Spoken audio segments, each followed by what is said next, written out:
성도님들 군대 이야기해서 참 죄송한데 군대 가면 가끔씩 이제 족구 같은 거 하잖아요. 그러면 이제 제일 먼저 준비해야 되는 게 뭐냐면 뭐 여러 가지가 있겠지만 그 중에 하나가 바로 연병장에 줄 긋는 겁니다. 그러니까 요즘은 뭐 이제 뭐 인조잔디나 뭐 우레탄 바닥 같은데 이미 이렇게 줄이 다 그어져서 그냥 가서 바로 그냥 공 만들고 하면 되지만 제가 뭐 아마 우리 어르신들 저보다 더 하실 텐데 제가 군대 있을 때만 해도 다 흙바닥이니까 보통 이제 석회가루 이게 뭐 또 그것도 뿌릴 게 없어서 손 들고 이렇게 손에 이렇게 하면서 이렇게 하든지 아니면 보통은 주전자에 물 담아 가지고 이렇게 줄을 그었습니다. 근데 줄 그을 때 보면 이게 최대한 노력을 해도 대부분 삐뚤빼뚤합니다. 이게 어쩔 수가 없습니다. 그러니까 왜냐? 기준이 모호하기 때문입니다. 그러니까 반듯한 선을 그리기 위해선 이렇게 기준선이 이렇게 쫙 있으면 좋은데 그게 똑바른 기준이 없으니까 혹은 있다 하더라도 막 이게 막 흔들리니까 이게 다 삐뚤빼뚤 할 수밖에 없는 겁니다. 그래서 나중에 이렇게 줄 긋고 보면 한쪽 팀은 마름막골로 돼 있고 한쪽 팀은 역삼각형으로 돼 있고 그래서 굉장히 골 자체가 좀 웃긴 상태에서 그냥 이렇게 시작하기도 합니다. 마찬가지로 우리가 살아가는 모든 영역에 있어서 기준이라는 건 참 중요합니다. 우리의 삶에서도 그렇죠. 예를 들면 우리 어린 아이들 같은 경우는 누구를 보고 자라느냐, 즉 그 아이들 인생이 누가 기준이 되느냐에 따라서 그들의 인생이 결정되는 경우들이 굉장히 많습니다. 그래서 아이들이 만나는 부모님, 선생님 또는 뭐 우리 교회 학교 교사들, 또 친구들 이런 사람들이 아주 그들에게 중요한 기준이 되기도 합니다. 그래서 이 보면 아이들이 참 신기한 게 자기가 자주 보는 사람 혹은 자기가 좀 바라보는 사람의 말투나 행동까지도 따라하는 모습을 볼 수 있죠. 그래서 요즘 아이들이 뭐 아이돌 나오면 아이돌을 좋아하면 아이들이 아이돌을 좋아하면 이 아이돌이 하는 행동까지 그대로 다 따라하는 이런 모습을 볼 수 있습니다. 성도님들 오늘 말씀에서는 이게 첫 번째 기준이 잘못돼서 나라 전체가 우상에 빠지는 불행한 나라 북이스라엘을 만날 수 있습니다. 왜냐? 북이스라엘의 기준이 바로 사마리아의 송아지였기 때문입니다. 우리 5절 6절 말씀 함께 읽어보겠습니다. 사마리아여 내 송아지는 벌어졌느냐? 내 진노가 무리를 향하여 타오르나니 그들이 어느 때에야 무죄하겠느냐? 이것은 이스라엘에서 나고 장인들이 만든 것이라 참 신이 아니니 사마리아의 송아지가 산산조각이. 자, 이 말씀에 보면 사마리아의 송아지라는 표현이 나옵니다. 근데 사실 송아지 우상은 사마리아에 있는 게 아니었고요. 베델과 단에 있었습니다. 근데 왜 사마리아의 송아지라고 표현을 하는 걸까요? 어제 말씀드렸다시피 이 사마리아가 북이스라엘의 수도였기 때문입니다. 그러니까 이건 사마리아는 북이스라엘 전체를 나타내는 표현이죠. 즉 송아지를 숭배하는 사상이 이제 북이스라엘 전체에 넓게 퍼져 있었다라는 겁니다. 그런데 왜 베델과 단에는 금송아지 우상이 있었던 걸까요? 이게 성도님들 이게 재밌는 역사가 있습니다. 베델과 단에 있던 금송아지 우상은 사실은 북이스라엘을 창건할 때부터 있었습니다. 그때 즉 여로보암 우리 지금 2세 때를 보고 있는데 여로보암 1세 때 이미 이때 세워진 겁니다. 잘 아시다시피 이제 솔로몬 사후 후에 솔로몬이 죽고 난 이후에 이스라엘이 이제 남유다와 북이스라엘로 갈라졌는데요. 그 중에서도 북이스라엘은 이제 여로보암이 10지파를 거느리고 이제 나라를 개척했기 때문에 북쪽에 넓은 영토를 가지고 있었습니다. 남유다는 작은 영토를 가지고 있었고요. 남쪽에 작은 영토. 근데 문제는 북이스라엘이 훨씬 크고 훨씬 강대한데 문제는 하필 성전이 남유다에 속해 있는 예루살렘에 있더라는 겁니다. 성전이 있는 예루살렘이 이제 남유다 영토라는 게 문제인 겁니다. 그러니까 여로보암은 넓은 영토도 가졌고 많은 군대도 가졌는데 결정적인 게 하나 없는 겁니다. 그게 뭐였습니까? 성전. 그러니 고민이 시작되는 거죠. 왜요? 북이스라엘 백성들도 이 사람들도 다 이스라엘 백성이니까 자꾸만 예루살렘에 있는 성전을 그리워하는 겁니다. 특히 북이스라엘 남자들은요. 이 사람들도 이스라엘 백성이니까 무조건 1년에 3번의 절기 이 절기 명절마다 성전에 가서 예배를 드려야 하는데 야 이거 안 하면 어떻게 하지 하는 생각을 계속 하는 겁니다. 그런데 문제는 이 왕이 딱 생각해 보니까 대상이 이제 절기마다 가야 되는 사람이 누구라고요? 대상이 남자들이 가야 되잖아요. 근데 이 남자들이 결국 뭡니까? 군인들이잖아요. 성인 남자니까 군사로 바꿀 수 있잖아요. 그러니까 만약에 우리가 예루살렘에 갔다가 반드시 돌아오겠습니다. 가족들 다 여기 있으니까 제가 반드시 돌아오겠습니다. 라고 약속을 하고 간다 해도 만약에 내려갔는데 남유다 왕이 그때 당시에는 르호보암이죠. 르호보암이 국경을 딱 폐쇄해버리면 어떻게 되겠습니까? 여로보암은 한순간에 모든 남자를 다 잃어버리는 겁니다. 쉽게 말하면 한순간에 모든 군대를 다 이 남유다에 뺏기게 되는 겁니다. 남유다는 이제 여성과 아이들만 남아있게 생긴 그런 고민이 되는 거죠. 그래서 여로보암이 고민이 될 수밖에 없는 겁니다. 그래서 어쩔 수 없이 북이스라엘 영토 중에 가장 남쪽에 있는 베델, 그다음 가장 북쪽에 있는 단, 이 두 곳에 금송아지를 딱 만들어 두는 겁니다. 그리고 우리가 흔히 잘 하는 말로 똑같이 이렇게 하는 겁니다. 이 금송아지가 너희를 애굽에서 구원해낸 하나님이다. 그러므로 이제부터는 예루살렘 갈 필요 없다. 여기서 예배 드려도 된다. 굳이 예루살렘 갈 필요 없다. 라고 이제 쉽게 말하면 이제 백성들을 달랜 거죠. 자기는 고민이 되니까. 이런 이유로 그때부터 시작된 금송아지 숭배가 이제 여로보암 2세 때까지, 이 여로보암 1세와 2세는 아버지 아들이 아닙니다. 그냥 이름 같은 사람입니다. 그러다 보니 한 200년 가까이 계속 베델과 단에서 이 금송아지 우상을 숭배하는 일들이 벌어졌다는 겁니다. 즉 북이스라엘은 애초에 최초의 기준을 잘 잡았다 잘못 잡았다. 잘못 잡았다. 아예 그냥 이 줄이 삐뚤빼뚤하게 갈 수밖에 없게 돼 있다. 그러니까 나라 자체가 하나님을 버리고 출발했기 때문에 망할 수밖에 없는 운명을 가지고 출발했다는 겁니다.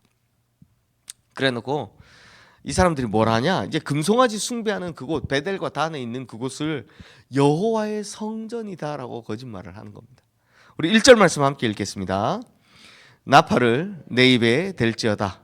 원수가 독수리처럼 여호와의 집에 덮치리니 이는 그들이 내 언약을 어기며 내 율법을 범함이로다.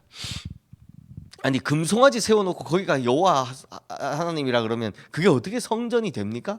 성전이 될 수가 어떻게 성전이 될 수 있겠습니까? 그래서 여호와의 집이 아닌데 자기들 스스로 여호와의 집이라고 말하는 이곳을 하나님께서 심판이 덮칠 것이다 라고 말씀하시는 겁니다. 근데 성도님들 지금 우리야 야 이거 뭐 금송아지 만들어 놓고 그걸 어떻게 하나님의 성전이라고 할 수 있냐라고 생각하지만 이런 일들이요 의외로 오늘날에도 일어나고 있다는 거 아십니까? 자 보십시오. 하나님의 성전에서 하나님 아닌 다른 것을 숭배하는 것, 그러면서 그걸 하나님으로 믿고 사는 것, 이 문제는 오늘날에도 일어나고 있습니다. 예를 들면 교회에 와서 똑같이 신앙생활 하는데 마음속에 바라는 게 다른 거죠. 뭡니까? 하나님보다는 돈, 하나님보다는 권세, 하나님보다는 인간관계, 이런 것들을 최우선의 가치로 여기고 살아가면 그게 바로 내 마음의 성전에 금송아지를 두고 사는 겁니다. 하나님의 성전에 금송아지를 두는 겁니다. 똑같은 겁니다. 어떻게 금송아지를 두고 그걸 어떻게 하나님의 성전이라고 할 수 있냐?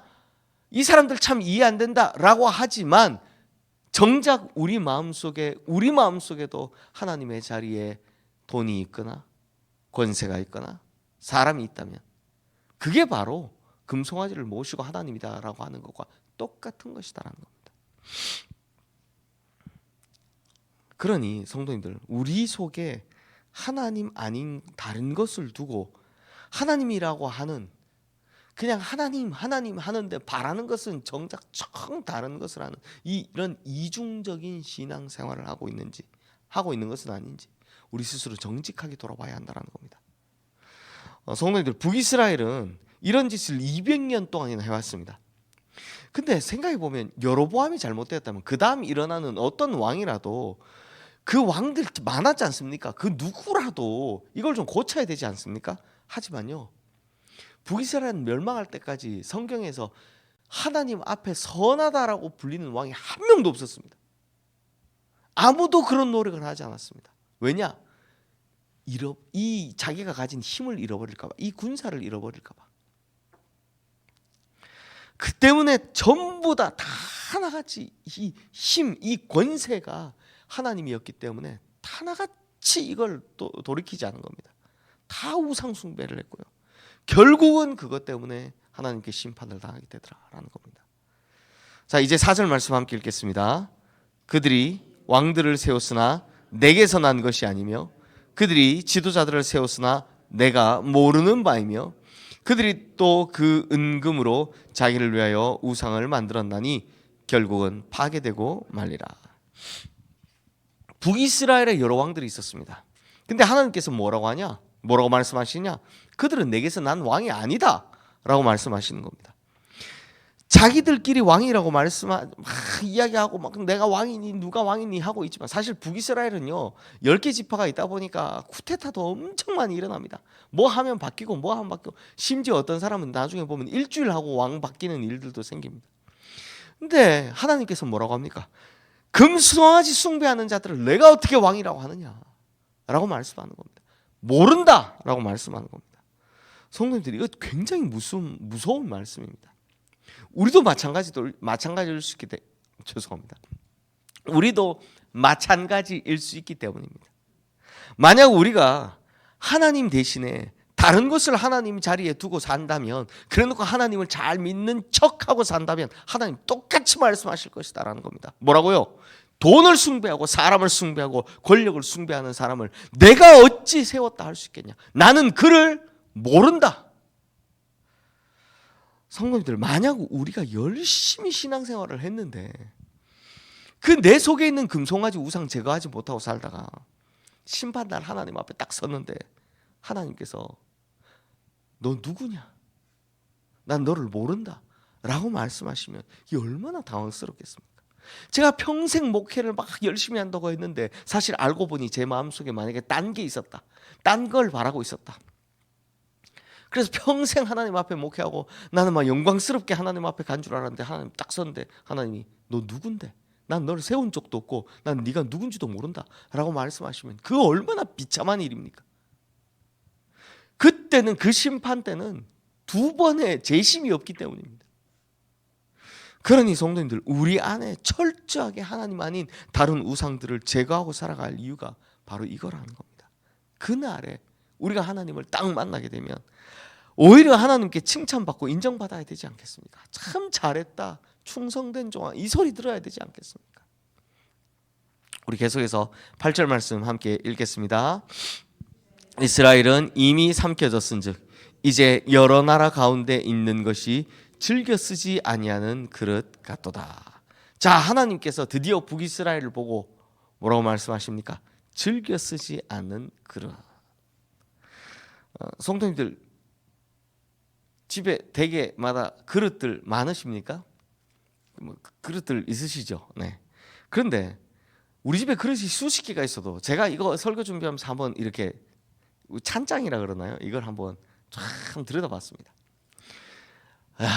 우리 집에 컵이 이렇게 있고 그 그릇이 이렇게 있고, 근데 가만히 생각해 보니까 제가 쓰는 그릇은 거의 정해져 있습니다. 제가 쓰는 컵도 거의 정해져 있습니다. 제가 이제 가끔씩 제가 너무 라면을 좋아해서 탈인데 라면을 가끔씩 저 혼자 이제 끓여 먹을 때도 쓰는 냄비가 제 손에 맞는 냄비가 정해져 있더라고요. 우리 살림하시는 분들 그러시죠? 네. 그러니까 이왕이면 자기 손에 맞는 걸 씁니다. 자기도 모르게, 그러니까 저도 모르게 이제 물을 한 잔 따라 마실 때도 제가 쓰는 컵에 손이 가고, 뭐 밥그릇도 제가 쓰는 밥그릇에 자꾸 손이 가고, 숟가락 젓가락마저도 제가 쓰는 거에 자꾸 손이 가더라고요. 아, 이렇구나. 그러니까 집에 그릇이 수백 개가 있어도 사실 자기가 쓰는 것들은 대부분 정해져 있습니다. 자기 손에 맞는 걸 씁니다. 왜? 주인 손에 잘 잡히고 주인이 사랑하고 아끼는 그릇이 다 따로 있기 때문입니다. 자기한테 맞는 그릇이 다 따로 있기 때문이죠. 그런데 하나님께서는 이 북이스라엘 백성을 두고서 뭐라고 말씀하십니까? 너는 내가 즐겨 쓰지 않은 그릇이라고 말씀하시는 겁니다. 손에 안 잡겠다라는 겁니다. 저가 아무리 화려해 보인다 할지라도 이 여로보암 2세 때 얼마나 나라가 부국강성했습니까?